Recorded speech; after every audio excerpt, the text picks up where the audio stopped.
Bonjour à tous et bonjour à tous. J'espère que vous allez bien et que votre semaine se passe extrêmement bien. Aujourd'hui, toutes les histoires sont sur un thème que vous avez choisi dans l'onglet communauté. Et oui, aujourd'hui on s'attaque sur des histoires qui se sont passées dans des asiles psychiatriques. Allez, attachez-vous, j'espère qu'elles vont vous plaire. La première vidéo sur les asiles portera sur un groupe de jeunes un peu trop intrépides qui ont été en explorer un qui était abandonné. Et ce qu'ils ont trouvé à l'intérieur était plus que ce qu'ils espéraient.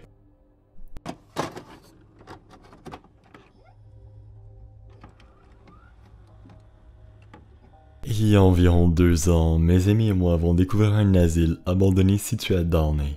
Étant des jeunes curieux de 17 ans, nous avons décidé que ce serait une bonne idée d'aller explorer cet endroit, juste pour voir ce que nous pourrions trouver à l'intérieur.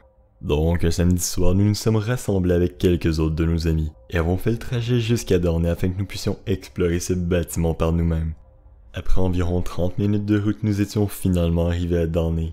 Plus nous nous rapprochions, plus les quartiers que nous traversions devenaient de plus en plus sombres, et après encore une quinzaine de minutes, nous étions finalement à destination. Nous avons garé la voiture et grimpé à travers un trou de la clôture pour pénétrer dans le bâtiment. Pour être honnête, tout a très bien commencé. Considérant que nous avions une dizaine de personnes, on a tous pensé qu'est-ce qui pourrait vraiment arriver à un groupe de 10 personnes. Bref, nous serpentions à travers le bâtiment, en regardant tous les meubles cassés dispersés dans les chambres. Mais c'est à partir de ce moment-là que c'est devenu bizarre. Pendant que nous marchions, nous avions bien sûr une lampe de poche pointée dans le couloir. Mais alors que nous sommes arrivés à une jonction, nous avons remarqué une autre source de lumière et quelques instants plus tard, nous étions face à un groupe de 4 mecs. Dire que ces derniers étaient spéciaux serait un euphémisme. Ils avaient tous un sourire malsain sur le visage. Ces derniers nous toisaient du regard, et ils nous demandèrent si nous étions ici pour voir la chute. On leur a tous dit que nous n'avions aucune idée de quoi ils parlaient. Ils nous ont demandé de les suivre pour nous montrer, toujours avec ce putain de sourire leur fendant le visage. Nous avons directement refusé de les suivre. Et à peine eut-il entendu ma réponse qu'ils se mirent à murmurer entre eux. L'un d'eux s'approcha de moi, lentement. Sa démarche faisait flipper. Et là, je vous jure, il a sorti un putain de long couteau. Il a lentement approché ce dernier de ma joue. J'étais paralysé. Il m'a regardé dans les yeux et m'a dit « Alors, comment est-ce que tu trouves mon couteau? Il est beau, non? Ah, il est beau? » « Oui.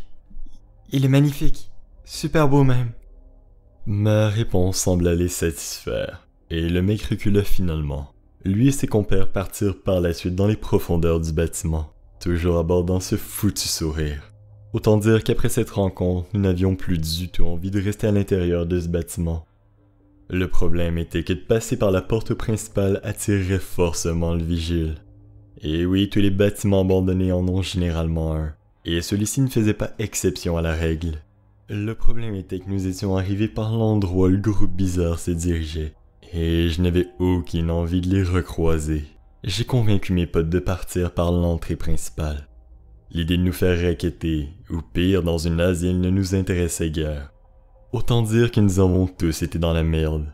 Privés de sortie pour des mois, pas d'internet, de cellulaire, la totale quoi. Mais bon, au final, je préfère ça à l'alternative. Honnêtement, je peux vous dire en toute franchise que c'était l'expérience la plus effrayante de toute ma vie. Qu'est-ce qu'on aurait fait s'il n'était pas parti? Je ne sais pas ce que j'aurais fait personnellement.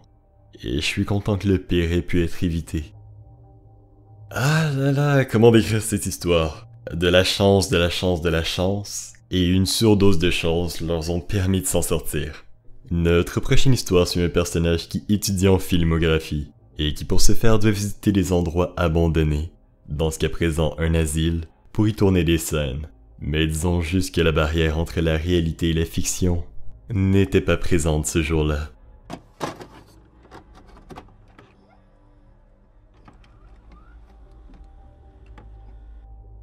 Pour donner un peu de contexte, je suis actuellement étudiant en cinéma à l'université, et mes copains et moi essayons toujours de trouver de nouveaux endroits pour filmer nos films. Donc tous les endroits que je cherche et explore sont abandonnés. Et ce soir, moi et mon groupe d'amis, nous étions près d'une dizaine, avons décidé de visiter cet hôpital abandonné, en bas de la rue de notre école. Nous y étions déjà allés. De ce que je me rappelle, c'était un endroit idéal pour filmer, et je devais le revérifier. Ce soir, c'était le soir. Donc, quand nous sommes arrivés, j'avais déjà mon réflexe numérique Nikon avec une lumière LED portable attachée au sommet de l'appareil photo pour repérer l'endroit quand nous sommes entrés à l'intérieur. Je n'ai malheureusement filmé aucune des rencontres, car je ne filme généralement que l'intérieur des lieux pour les scènes. Mais j'avais tout de même la lumière de la caméra allumée. J'étais en train de descendre le chemin étroit qui menait à ces murs que nous devions escalader pour monter sur le toit, ce qui nous permettait d'accéder à l'une des pièces pour rentrer à l'intérieur du bâtiment. Parce que je portais mon appareil photo et mon sac, disons juste que l'escalade était hors de question. Alors j'ai essayé de trouver un chemin alternatif. Je marchais donc un peu plus loin sur un chemin étroit, et je commençais à remarquer qu'il y avait des vêtements et des chaussures qui traînaient partout. Il y avait même un sac de couchage vide. C'est à ce moment-là que j'ai constaté que nous n'étions probablement pas les seuls ici, et que nous allions probablement tomber sur quelqu'un sous peu. Un de mes amis qui marchait avec moi remarqua une porte à notre droite. Cette dernière était fermée et je supposais qu'elle était probablement verrouillée. Mais bon, mon ami avait déjà la main sur la poignée de la porte et tirait sur cette dernière. Elle s'ouvrait à peine. On aurait dit que quelque chose la retenait de l'intérieur. J'éclairais l'intérieur à l'aide de ma LED et j'ai vu une chemise attachée à la poignée de porte. Elle avait l'air d'agir comme une sorte de serrure. Mais bon, mon ami étant comme il est, il tira encore plus fort et finit par déchirer la chemise, et la porte s'ouvrit avec un terrible vacarme. À l'intérieur, quelqu'un dormait, et à côté de lui, il y avait un groupe de personnes. Mon ami eut juste le temps de crier « Oh merde, on se barre d'ici !» et claqua la porte derrière lui. Je me tenais là un peu secoué. Je me sentais presque comme si je devais m'excuser, mais j'ai couru à la suite de mon pote. Le reste du groupe était toujours sur le toit à ce stade. Ils nous demandèrent ce que nous faisions à courir ainsi comme si un monstre était à nos trousses. Au même moment, j'entendis la porte que mon ami venait de fermer s'ouvrir en grinçant. Je n'osais pas regarder en arrière. Toute ma concentration était focusée sur le fait de courir. Moi et mon ami étions sur une partie plus élevée de la zone, loin de toute entrée menant à l'hôpital.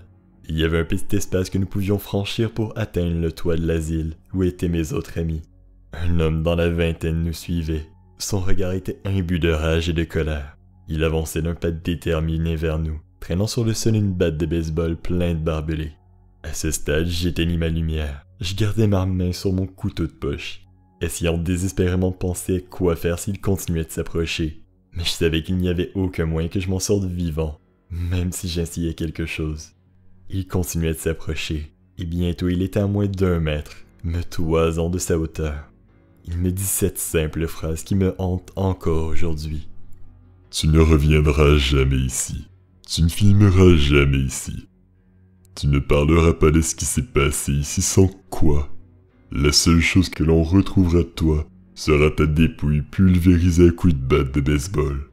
Est-ce que tu m'as compris? » Oui, c'est promis. Nous ne reviendrons pas ici. J'étais terrorisé, je tremblais, je manquais d'air. J'étais certain que l'homme allait m'éclater la tête, mais après m'avoir prévenu, il est juste parti. Avec du recul, nous aurions probablement pu le tabasser en tant que groupe si quelque chose de mauvais s'était passé. Mais qui sait, ils étaient combien dans cette pièce? Ce qui m'a le plus effrayé, c'est à quel point ce gars était intrépide et dérangé. Il avait certainement vu plein de choses horribles, voire fait plein de choses horribles avec cette même batte. Autant dire que nous avons appris notre leçon. Homme bizarre de l'asile, je ne veux sous aucun contexte te revoir. Jamais. Bon, je pense que ça commence à être relativement évident, mais arrêtez d'aller dans des bâtiments abandonnés, surtout des asiles. C'est simple. S'il y a des gens, ça va être des personnes pas très stables mentalement. Mais bon, on dirait que je dis ça pour rien, à cause que dans la prochaine histoire également, 2 personnes s'en vont visiter un asile psychiatrique. Et sans nécessairement se perdre à l'intérieur, ils finissent par trouver un chemin qui les amène à un endroit où ils n'auraient pas dû aller.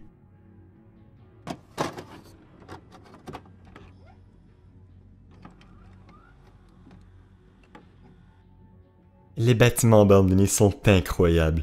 Ma mère a étudié la préservation historique, dont un amour pour les structures délabrées et abandonnées, c'est dans mon sang. Lorsque vous associez cet intérêt à mon amour de la photographie, Eh bien, vous avez tout simplement un match parfait. En règle générale, je n'entre jamais seul dans un endroit abandonné. Cela a moins à voir avec la prudence ou la peur. C'est principalement pour des raisons de sécurité physique. Quand une structure a été laissée pourrir pendant X nombre d'années, il y a bonne chance pour que vous ne puissiez passer au travers du sol si vous ne faites pas attention. Là où j'habite, il existe de nombreuses possibilités d'exploration, surtout si vous prenez 15 minutes pour traverser l'Indiana. À Richmond, sur l'une des artères principales avant de toucher le centre-ville, il y a un énorme hôpital psychiatrique qui a été abandonné depuis le début des années 2000. Je connaissais l'endroit depuis des lustres, car mon grand-père y était resté avant sa fermeture. L'année dernière, j'ai enfin trouvé le temps et l'énergie de monter avec mon ami Luc pour vérifier cet endroit.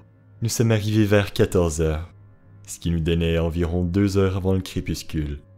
Pour des raisons de sécurité, nous avions convenu que la lumière du jour était un must pour cette expédition. En entrant dans l'hôpital, il est devenu immédiatement clair que nous n'étions loin d'être les premiers à lui rendre visite.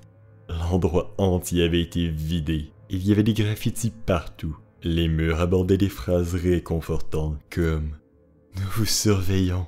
Quittez ma maison. Maintenant. » La majeure partie du voyage s'est déroulée sans incident. Nous avons obtenu de superbes photos et couvert quelques-unes des principales ailes de l'hôpital. Alors que nous montions progressivement dans la cage d'escalier, nous avons commencé à remarquer un motif. Ce dernier était à chaque palier et se trouvait sur les portes. Les portes étaient incroyablement lourdes. Certes, cela semblait étrange, mais nous n'y avons pas beaucoup réfléchi avant d'être au 7e étage. J'étais dans l'une des anciennes chambres à coucher, en train de tirer sur des rideaux, pendant que Luc se tenait dans l'embrasure de la porte. Soudain, un énorme bruit retentit de la cage d'escalier d'où nous venions, nous faisant tous deux sursauter. On aurait dit que le bruit venait d'en dessous de nous, comme si l'une des portes avait soudainement claqué. Le problème était qu'aucune des portes n'aurait pu claquer, du moins pas de leur propre chef. Non seulement ils étaient séparés du cadre de la porte par de gros morceaux de débris, mais ils étaient beaucoup trop lourds pour avoir été bougés par un simple coup de vent. La seule façon dont une porte aurait pu claquer était si quelqu'un s'était tenu en arrière, l'avait maintenue complètement ouverte, puis l'avait lâchée. Après quelques secondes à nous regarder, nous avons décidé qu'il était temps de partir. Mais cela signifiait trouver une autre voie, car notre voie précédente était actuellement occupée par la chose qui avait fait le bruit. Il y avait ces petites flèches vertes peintes au pistolet dans tout le bâtiment, et sur une décision instinctive, nous avons décidé d'essayer de les suivre. Ceux de cet étage avaient tous le mot « sortie » écrit au-dessus d'eux. Ce n'est qu'après un certain moment, alors que nous suivions les flèches, que nous avons réalisé que ces dernières nous amenaient pas hors du bâtiment, comme nous l'avions cru au début. Dans notre peur et notre désir de partir le plus rapidement possible, nous avions négligé de réaliser que les flèches nous entraînaient plus profondément au centre du bâtiment. Les fenêtres devenaient moins fréquentes. Tout était sombre et humide. C'était étrange, à quel point tout était humide. Nous étions passés d'un bâtiment détruit, mais sec, à une zone tellement humide et remplie de moisissures que les murs et le sol devenaient bruns et verdâtres. Nous n'avons jamais découvert ce qui était au bout du chemin, ni qui nous menait ou nous poussait. Après avoir fait demi-tour, nous avons trouvé une issue de secours dans le coin du bout du couloir dont nous avons pu descendre et nous échapper. Nous n'avons jamais vu personne, mais nous sommes bien sûrs qu'ils nous ont vus. L'hôpital était principalement composé de fenêtres, ce qui signifie que quiconque regardait aurait pu nous voir aller et venir. Je suis content que nous ne soyons pas allés plus loin dans les zones sombres et humides. Qui sait ce qui nous attendait là-bas? Une chance, mais une chance qu'ils ont eu le réflexe de retourner, une fois qu'ils ont vu qu'ils allaient plus profondément dans cet asile. Je n'ose même pas imaginer ce qui se tenait dans les profondeurs de celle-ci. Bonne réflexion vers la fin, mais mauvaise réflexion vers le début pour aller dans une putain d'asile. Abandonné, à moitié moisi. Bref, pour la dernière histoire, finalement nous n'avons pas quelqu'un qui a été dans un asile abandonné, mais qui travaillait bien dans un asile. Et disons juste qu'à force de travailler dans un endroit comme cela, vous pouvez à quelques reprises rencontrer des personnes quelque peu instables.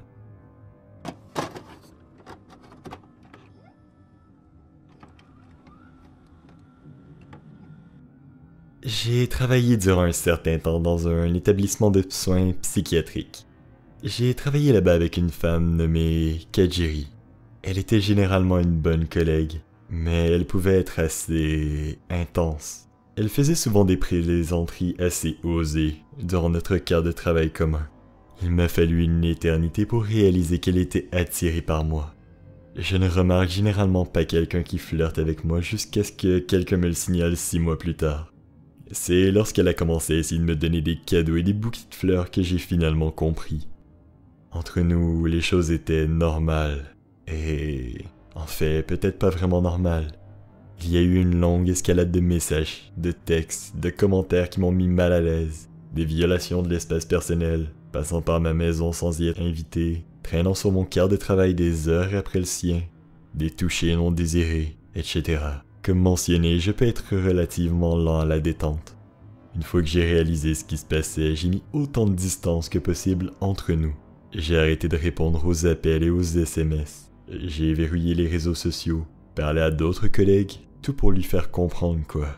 Quelquefois, elle se garait même devant ma maison. Et c'est là que je m'asseyais dans mes toilettes avec la lumière éteinte pour qu'elle pense que je n'étais pas chez moi. Après quelques mois de mon acte de disparu, elle a finalement compris et a immédiatement arrêté. J'étais tellement heureux. Nous avons tous continué notre vie et vécu heureux pour toujours, non? Non, ça a été beaucoup trop facile. Quelques mois après, j'ai entendu dire que Kajiri semblait avoir concentré ses attentions sur une autre collègue. Linda et moi avions une amie proche, qui semblait être cette nouvelle cible. Quelques mois plus tard, à nouveau, j'ai reçu un appel à l'improviste de l'amie commune que Linda et moi partagions. Sans préambule, il m'a demandé si je sortais avec Kajiri. Je lui ai dit que non. J'ai été choqué. Il avait pourtant été au courant de tous les détails maladroits de mon expérience avec Kajiri, et avait même aidé à gérer les interférences.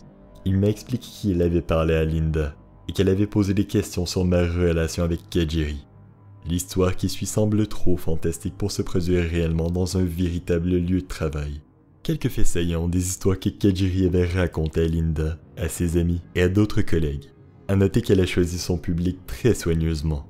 Linda et moi nous étions disputés au travail, contre Kajiri. 2 collègues masculins, Kajiri et moi avons fait une orgie dans le bureau du personnel lors d'un quart de nuit. Que Kajiri et moi avons rompu après que je l'ai trompé avec un autre collègue. Pas quelqu'un des orgies, bien sûr. Selon elle, j'étais quelqu'un qui se déplaçait beaucoup, voyez-vous. Je droguais apparemment cette dernière contre sa volonté, et nous avions même prévu d'avoir des enfants, et je n'étais même pas au courant. Cette femme avait vécu un vrai feuilleton, et avait utilisé ses collègues et amis comme décor. Linda et moi l'avons dénoncée à la direction, et elle a été immédiatement suspendue. Elle a démissionné 2 jours plus tard. Malheureusement, les ressources humaines ont décidé qu'ils devaient poursuivre leur enquête sur l'allégation selon laquelle j'avais fait une orgie au travail. Parce que oui, c'était totalement plausible et pas du tout inventé par une folle. J'ai quitté ce travail 1 mois plus tard moi-même. Et quand j'ai été interviewé pour mon nouvel emploi, devinez qui avait été interviewé une demi-heure avant moi? Et le pire, c'est qu'à l'époque, il cherchait à embaucher 2 personnes. Fort heureusement, il n'a pas obtenu le poste. Mais il y a eu 2 ouvertures depuis, et elle a postulé pour chacune d'elles. Je suis terrifié à l'idée de la rencontrer à nouveau. Il s'est avéré qu'elle a des antécédents de traitement psychologique en milieu hospitalier pour un comportement délirant, et était connue pour être obsédée par les personnes qu'elle aimait. Selon Fessy, sa petite amie actuelle, réelle par réelle qui sait, elle sait toujours où j'habite. Je ne veux jamais la revoir. Par pitié. Ne me retrouve pas. Et oui, je ne vous ai pas dit que ça allait être quelqu'un qui était hospitalisé dans l'asile qui allait être instable, mais bien un membre du personnel de l'asile qui allait l'être. Petit twist dans cette histoire. Et c'est ce qui va mettre fin à ces petites histoires sur les asiles. J'espère que ça vous a plu. N'hésitez pas à me dire comment vous avez trouvé ça dans les commentaires. J'apprécie toujours de les lire. Bref, merci d'avoir regardé la vidéo. Et n'hésitez pas à la partager si elle vous a plu. Allez, ciao!